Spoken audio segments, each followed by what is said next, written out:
Tengan ustedes muy buenos días.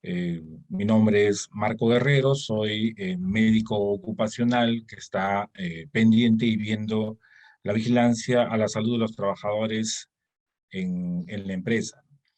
En esta mañana vamos a conversar un poquito, vamos a presentar este video.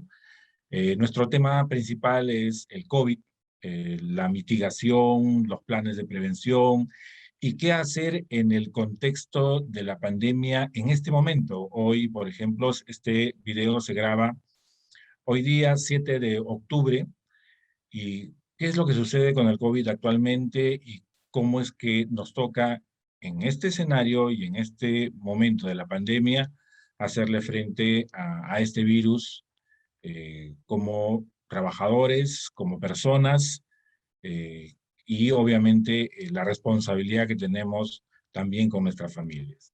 Vamos a empezar. Vamos a empezar y para ello vamos a compartir una presentación PPT. Acá la estoy preparando. Eh, Ahí está. Vamos a ponerla en modo presentación. Ya está. Entonces, el título de lo que vamos a ver, ahí está. El título de lo que vamos a conversar es justamente la prevención y control del COVID-19 en el trabajo. Entonces, ¿qué es lo que sucede con el COVID en este contexto? ¿Cuál es el objetivo de este video, de este tema, de esta charla? Es sensibilizar y capacitar a los trabajadores y a las jefaturas respecto a las acciones y actividades para prevenir una infección por COVID, sea en el trabajo y sea en la modalidad en que estemos ejerciendo nuestro trabajo. Puede ser en trabajo presencial, puede ser en trabajo remoto o también puede ser en trabajo mixto, ¿no? Qué tan complicado está las actividades que tenemos que hacer en este contexto y en medio de la pandemia. ¿Cómo es que nos vamos a defender? Pero recordar que todo esto está acorde a un documento normativo de nuestro país y del sector, que es el Ministerio de Salud. Es una resolución ministerial, la 972, que está vigente todavía desde ya diciembre del año pasado, pero que todavía está vigente actualmente, ¿no? Así que vamos a esperar si en cuanto se den cambios para poder actualizar también nuestra manera de actuar, pero sin embargo, dado el escenario de la pandemia, definitivamente vamos actualizando la información conforme va pasando el tiempo. Muy bien, entonces, de repente algo general, algunos antecedentes. Hay que recordar que nosotros tenemos a esta enfermedad, a esta terrible enfermedad desde marzo del año pasado, ¿no? El 11 de marzo del año pasado se declara como pandemia, pero el 6 de marzo, unos días antes del 2020, llega el primer caso acá al Perú, ¿no? Procedente de Europa. A la fecha tenemos 18 meses la pandemia o el COVID-19 con nosotros. Y bueno, hemos aprendido a cambiar, a vivir, a adaptarnos a una serie de cambios, ¿no? Eh, en todo contexto, en el contexto personal, en el contexto familiar, en el contexto laboral y en el contexto social. En realidad se han dado muchos cambios y nosotros tenemos que adaptarnos entre comillas, a lo que siempre y muchos dicen la nueva normalidad frente al COVID. Entonces, ¿cuál es la situación del COVID-19 en el mundo? La situación del COVID-19 en el mundo, por ejemplo, esta información que les estoy presentando está actualizada a octubre del 2021, si no me equivoco, algunos cuadros es lo que hay, la información disponible, oficial, son del Ministerio de Salud, otros de la CDC de Estados Unidos y también de acá del Perú, y información adicional que vamos a poder tener de algunas agencias internacionales que vigilan. Hay agencias internacionales que se dedican a vigilar el COVID a nivel del mundo y en cada país también, ¿no? Entonces, miren, vamos a ayudarnos con el puntero. Vamos a poner un punterito que nos pueda ayudar un poquito.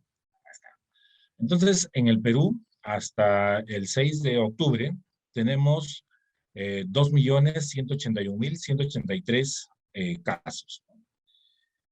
Fallecidos, 199.559 fallecidos, casi 200.000 muertes.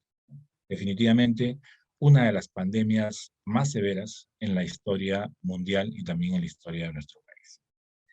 Y acá tenemos los casos a nivel mundial. Miren este cuadrito, me parece muy interesante este cuadrito, porque voy a poner yo un poquito, ustedes pueden ver el cuadrito, y esto sigue la tendencia de casos. Y la tendencia de casos, si bien es cierto, tiene incrementos, picos, tiene descensos, tiene nuevamente estos picos, pero a nivel mundial esto no baja, ¿no? Miren, hay un pequeño descenso y de ahí vuelve a subir, ¿no? Al borde casi de 700.000 casos por día, ¿no? Sin embargo, esto es a nivel mundial, ¿no? Dice acá todos los países. En el Perú, esto sí ya es en nuestro país. En nuestro país hemos tenido nuestra primera ola, que se dio en los meses de agosto, más o menos del año pasado, y en los primeros meses de este año se da nuestra famosa segunda ola. Y actualmente estamos a la espera de una tercera ola. Y miren cómo van descendiendo los casos, ¿no? En este momento tenemos un descenso que incluso está menor al descenso que tuvimos entre la primera y la segunda ola. Vamos a ver a qué se deben todos estos cambios. Vamos a seguir. Y acá esto me interesa mucho, ¿no? Esto es un análisis de la agencia de Reuters. Miren cómo ellos evalúan la tendencia de la pandemia en nuestro país. Esto acá por abajo pongo el link. Ustedes pueden copiarlo y lo pueden ingresar y van a ver día a día cómo es que se va esto.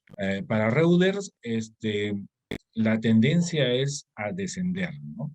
El Perú, tanto en contagios, está en un estado que desciende, está en una línea verde, no está en una línea roja, y en el tema de muertes también, ¿no? Está en un estado decreciente.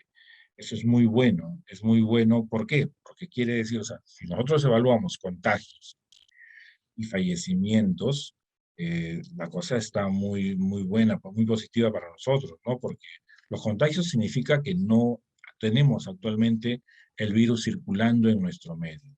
Y las muertes, obviamente que los contagios, los pocos contagios que puedan haber, no están generando fallecimientos en las personas, y eso también es muy importante.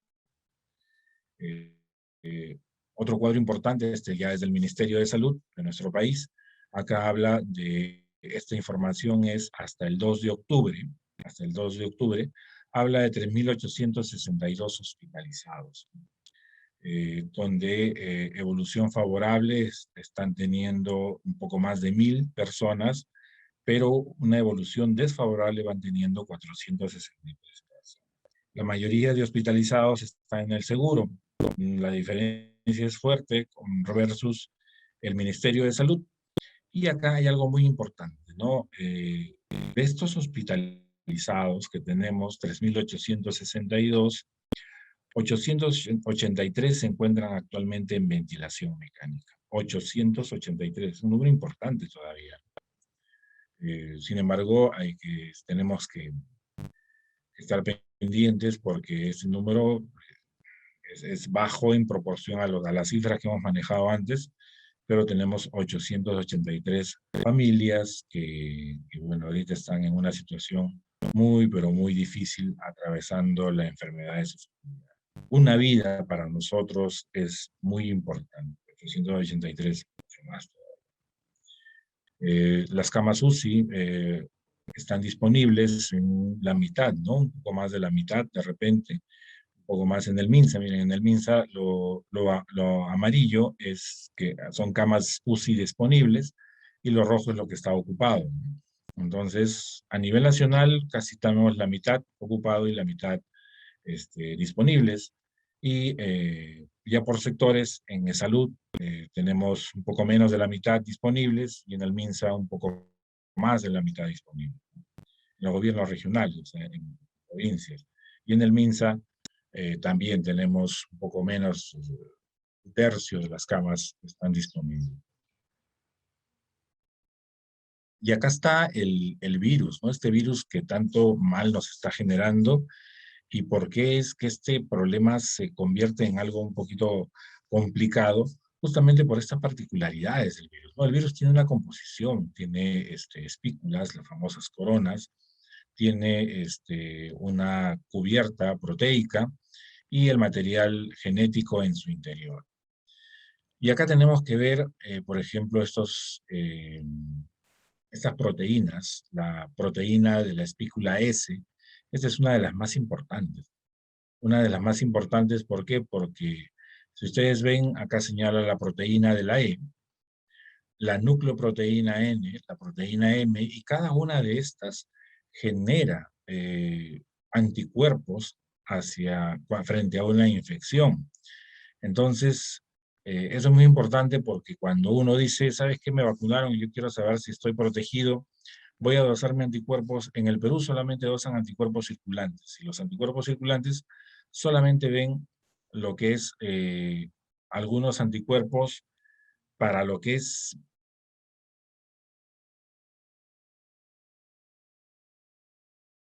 puedo medir de la espícula S, pero no puedo medir el de la proteína, ni el de la nucleoproteína, ni la otra proteína. Entonces, como que no me da un buen dato frente a las defensas que yo pueda tener. Avancemos. Y acá están las variantes, ¿no? El tipo de variantes que existen actualmente en el mundo y las que tenemos en nuestro país: la variante alfa, la beta, la gamma, la delta, la tan mencionada y temida variante delta, que justamente, o la variante india también se conoce, ¿no? Que es justamente una variante de mayor preocupación. En nuestro país tenemos también diferentes variantes. La principal es la variante Lambda. Dense cuenta que en el cuadro anterior, acá no aparece la variante Lambda. ¿Por qué? Porque la variante Lambda es una variante andina que aparece generalmente en Latinoamérica, y en nuestro país la gran mayoría de casos se da por la variante Lambda. Sin embargo, ya se vienen apareciendo otras variantes, sobre todo la Delta empieza a tomar fuerza acá en nuestro país, y actualmente, y ahora último, apareció la variante Delta Plus, que es también un subtipo de variante de la Delta, que también tiene algunas otras particularidades que tenemos que nosotros tomarlas en cuenta, ¿no? Dicen que es un poquito más contagiosa y sobre todo su periodo de inicio de síntomas es mucho más corto que la variante Delta normal. Eh, la variante Lambda es una variante conocida, la gran mayoría de casos de nuestro país, lo vuelvo a repetir, son variante Lambda, la variante andina, y esta variante es fuertemente cubierta por la vacunación que actualmente tenemos.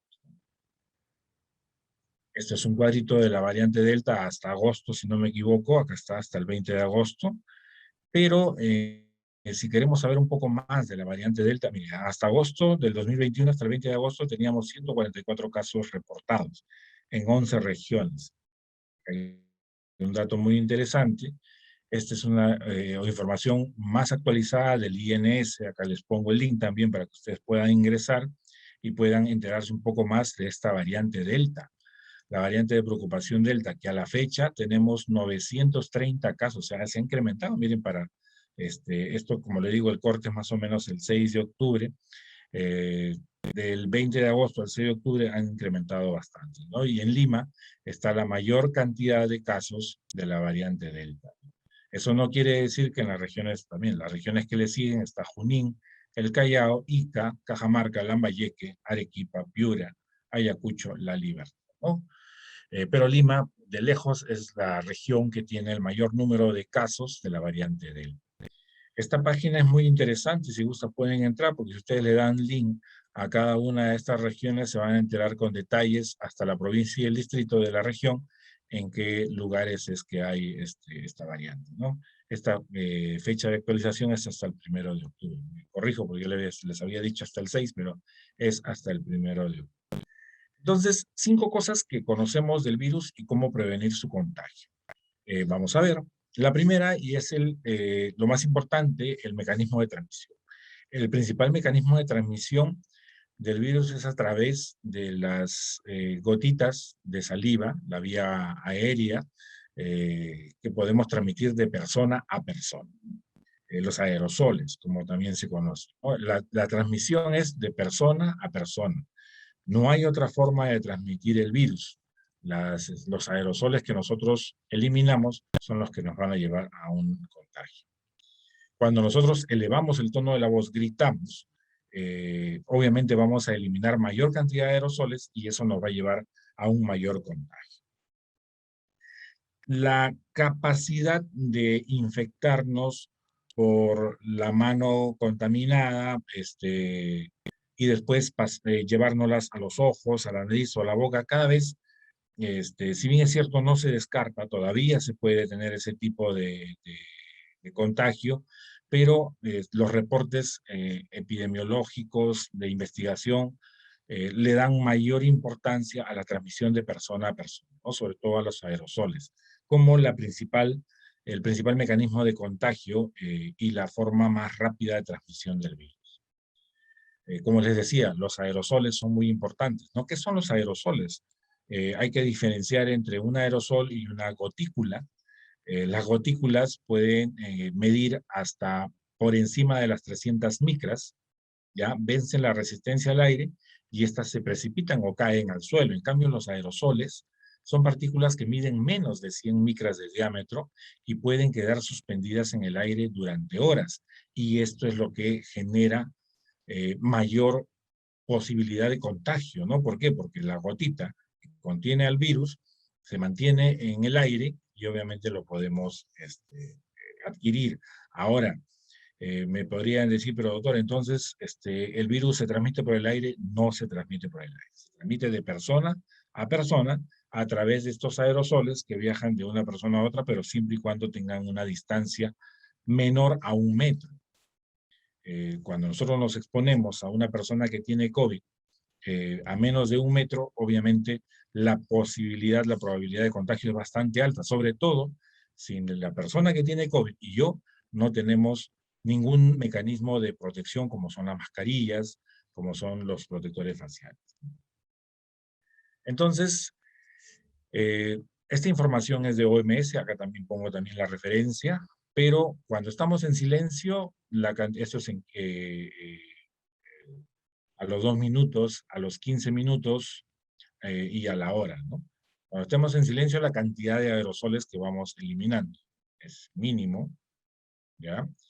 Cuando hablamos, emitimos 10 veces más partículas que estando en silencio. Miren cómo esto se va eh, incrementando, ¿no? Esto es cuando hablamos de una manera bastante normal.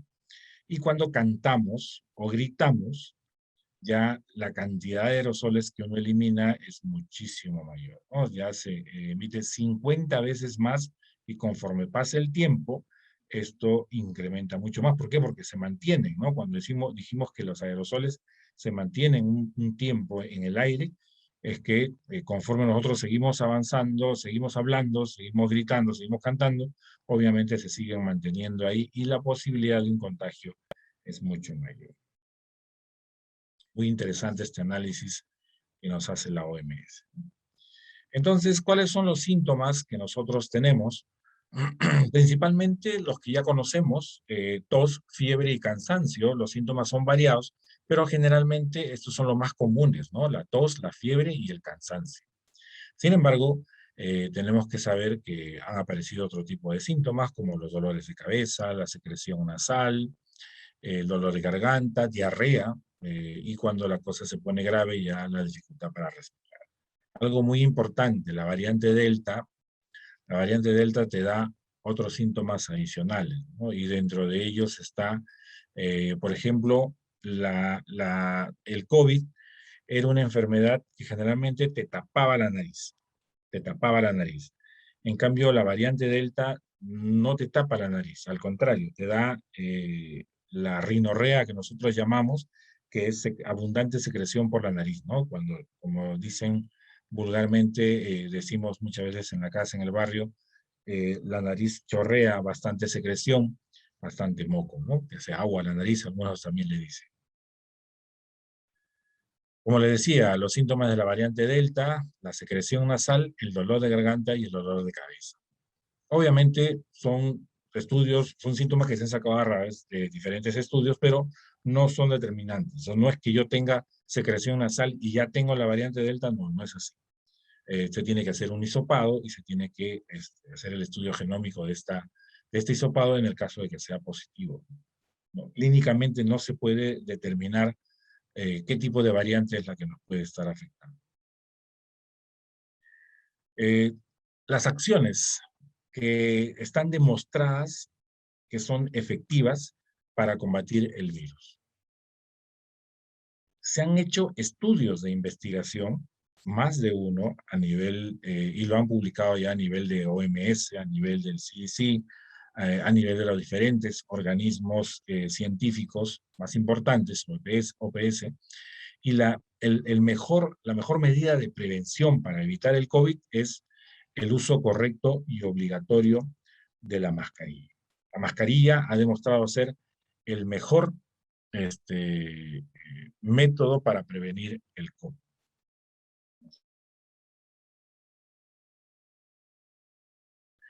Además de la usamos doble mascarilla, es mucho mejor todavía. Además está el distanciamiento físico, 2 metros es lo ideal, 1 metro si es que vamos a interactuar. En el trabajo es 1 metro, y el lavado correcto y obligatorio de manos. Estas tres medidas, que son muy conocidas, nosotros sabemos, son las que mejor han demostrado la prevención. Acuérdense que salieron una serie de medidas que no estuvieron demostradas, ¿no? El uso de la ivermectina, el dióxido de cloro, o sea, meternos una serie de sustancias químicas que a la larga podrían generarnos efectos tóxicos y que no han demostrado ninguna efectividad, ¿no? El uso de medicamentos, la citromicina, la hidroxicloroquina, y bueno, medidas tan simples han demostrado ser mucho mejor que todo el resto de actividades que salieron en su momento, ¿no? Acuérdense que el COVID ha sido un permanente y constante aprendizaje. Y acá está la mascarilla, que todos la conocemos a estas alturas. Todos conocemos muy bien cómo usar una mascarilla y cómo debe ser, ¿no? Debe cubrir nariz y boca, ¿no? Nariz y boca, eso es importantísimo. Y en lugares donde hay conglomerados, miren que incluso lo han sacado ya de la norma, pero el uso del protector facial más la mascarilla en realidad tiene una efectividad muy importante, muy, pero muy importante. Yo creo que debemos continuar, sobre todo en lugares donde hay demasiada gente, el metropolitano, la línea del metro, los mercados, las colas a veces que tenemos que hacer para hacer algún trámite, hay bastante gente, de todas maneras con nuestro protector y nuestra doble mascarilla. El distanciamiento es muy importante, a veces no se puede, a veces nos olvidamos, ¿no? Pero tenemos que tenerlo siempre presente, que es 1,5 metros, y cuando estamos laboralmente interactuando, 1 metro. El lavado de manos, que tiene hay diferentes videos, técnicas que son para el lavado de manos, que tienen que ser principalmente con agua y jabón. Evitar los saludos de contacto, ¿no? La estrechez de manos, los abrazos, los besos, mucho más todavía, ¿no? Ya esto forma parte de la nueva normalidad que existe ya en el mundo, y nosotros tenemos que alinearnos a eso, ¿no? Ya no se puede tener saludos a base de abrazos, besos y estreches de mano. Actualmente todo es saludos sin contacto, ¿no? Incluso el codo a codo también ya no se recomienda, también da un cierto contacto. ¿Y en qué momento nos estamos contagiando? Generalmente es en estos momentos, ¿no? Momentos de compartir reuniones donde bueno, nos alimentamos, nos sacamos la mascarilla, no respetamos un distanciamiento. Ahorita es un momento de repente donde, por lo que hemos visto, hay una baja circulación del virus, pero estamos prácticamente a puertas de una tercera ola que ya se viene mencionando y que ya de alguna forma se viene dando, pero tenemos que todavía mantener ciertas conductas a la hora de tener ciertas reuniones, ¿no?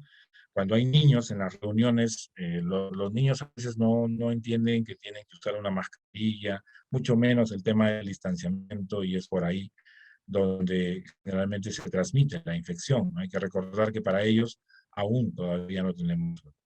O bueno, todavía nos están utilizando vacuna. Cuando visitamos a nuestros familiares, tener cuidado de que no hayan grupos de riesgo en estas personas que vamos a visitar, ¿no? Personas adultos mayores de 80, 90 años que sufran, 70 años que sufran de alguna enfermedad de fondo. ¿Qué hacer si tengo el COVID o si tengo síntomas del COVID?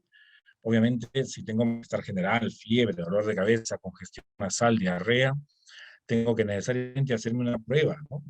En el lugar donde yo escoja, de repente en el Ministerio de Salud, si no tengo seguro, en E-Salud, si tengo seguro, si tengo algún seguro privado, llamo a ese seguro privado para que me hagan la prueba. Actualmente, dado el escenario que tenemos, todos estos servicios están al alcance, ¿no? ¿Por qué? Porque como tenemos poca magnitud de pacientes con COVID, obviamente tenemos más disponibilidad de pruebas, más disponibilidad de recursos humanos e incluso algunas veces pueden ir hasta nuestro domicilio a hacer este despistaje, pero tenemos que hacerlo, tenemos que salir de la duda, ¿no? Si es que se trata o no de un caso de COVID. Entonces, si estoy con síntomas y me considero sospechoso, mientras que voy a hacerme la prueba, eh, escojo una condición de aislamiento, no me aíslo de mis familiares para evitar el contagio. Y si no tengo síntomas y por ahí tengo un familiar que tiene COVID, yo también tengo que ponerme en cuarentena, ¿no? Para evitar justamente los contagios. Y si estando asintomático, o sea, sin síntomas, por ahí me sacan una prueba y salgo positivo, tengo que nuevamente aislarme, ¿no? Porque eso es lo ideal para evitar la transmisibilidad. Muy importante. Algunos otros lugares de contagio, por supuesto que los hay, ¿no? Como les decía, los medios de transporte son uno de los principales lugares de contagio. Las actividades que se están realizando y que se vienen, por ejemplo, esto es una actividad de una fiesta navideña infantil.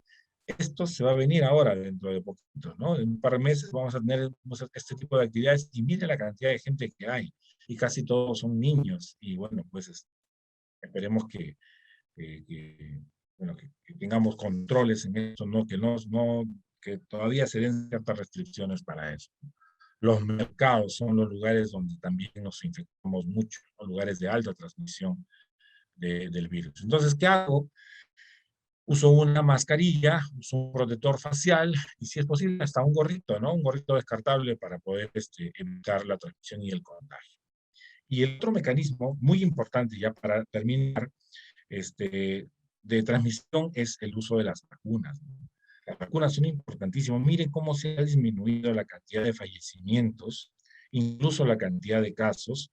¿Por qué? Porque estamos avanzando con la vacunación, ¿no? Ya no se escucha tanta noticia, novedad de fallecimientos en diferentes personas, grupos etarios, personas de riesgo, porque la vacunación va avanzando, ya se ha vacunado casi la mayor cantidad o la mayor parte de personas del grupo de adultos mayores, de personas con comorbilidades, personal de salud, o sea, que el personal de salud se morían o no, de una manera bastante alarmante, ¿no? Si ustedes visitan o entran a las páginas del colegio médico, del colegio de enfermeras, los locales institucionales prácticamente han sido cercados con las imágenes de todas esas personas que fallecieron producto del COVID y es bastante triste llegar a esos lugares y ver la cantidad de personas que han fallecido por esta enfermedad haciendo su trabajo, ¿no? Cuidando a otras personas.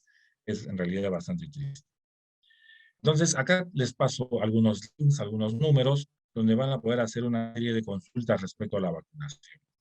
¿Qué vacunas están disponibles en nuestro país? La vacuna de Pfizer, la vacuna de AstraZeneca, la vacuna rusa también ya va a empezar a utilizarse y la vacuna de Sinopharm, ¿no?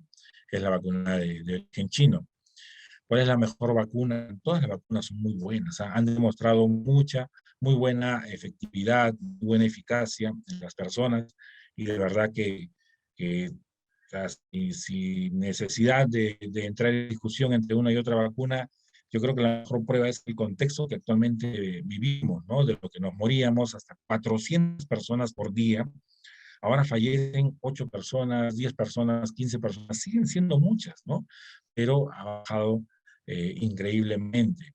Y bueno, no es que no hayan casos, sí hay casos de COVID, pero las personas que enferman actualmente hacen un cuadro clínico bien leve, que a la larga no condiciona ni un fallecimiento y tampoco condiciona mayor alarma, ¿no? Hay que evitar, sí, el contagio. ¿Por qué? Porque no todos responden igual ni a la vacuna ni a la enfermedad. Entonces, por ahí no queremos tener casos graves porque de repente esa persona no respondió a la vacuna como debía ser. Entonces, cuando nosotros nos vacunamos, de todas maneras vamos a tener algunos efectos post-vacunación, ¿no? Como por ejemplo el dolor en el lugar donde se ha vacunado, en el brazo, generalmente queda doliendo 2 a 3 días, hay leve fiebre, hay algunos escalofríos, sensación de cansancio, en algunos casos dolor de cabeza y dolor muscular y articular. Pero estos síntomas en realidad son pasajeros y no solamente se da con la vacuna del COVID, se da con muchas vacunas. Cuando nos vacunamos generalmente quedan este tipo de síntomas, de signos que se dan, ¿no? Pero obviamente son para nuestra protección. Y como les digo, para terminar el cronograma de vacunación. Nosotros ya estamos más o menos por este mes, ya estamos con la población de 20 a 29 años y se viene ya la población de 12 a 19 años, ¿no? Esperemos que sea pronto porque ya se vienen las clases escolares, las clases universitarias, los trabajos presenciales, se viene posiblemente una tercera dosis al personal de salud y personas con comorbilidad. Así que el Estado sigue haciendo los esfuerzos para reforzar la vacunación frente al COVID y hacerle frente a esta enfermedad, esta terrible enfermedad que nos ha cambiado la vida. Bueno, yo quería traerles esto, eh, usar la mascarilla, por favor, no bajar la guardia, es muy importante siempre mantenernos alerta. Eh, Sinceramente, les agradezco, espero que este video les sea de utilidad, puedan revisarlo en su contexto. Ahí hay mucha información que también, links en internet donde ustedes van a poder revisar mayor información sobre lo que es el COVID en este contexto. De mi parte, les agradezco mucho por ver este video y esperemos seguirnos encontrando en otros videos que también vamos a compartir información muy importante. Muchas gracias y hasta pronto.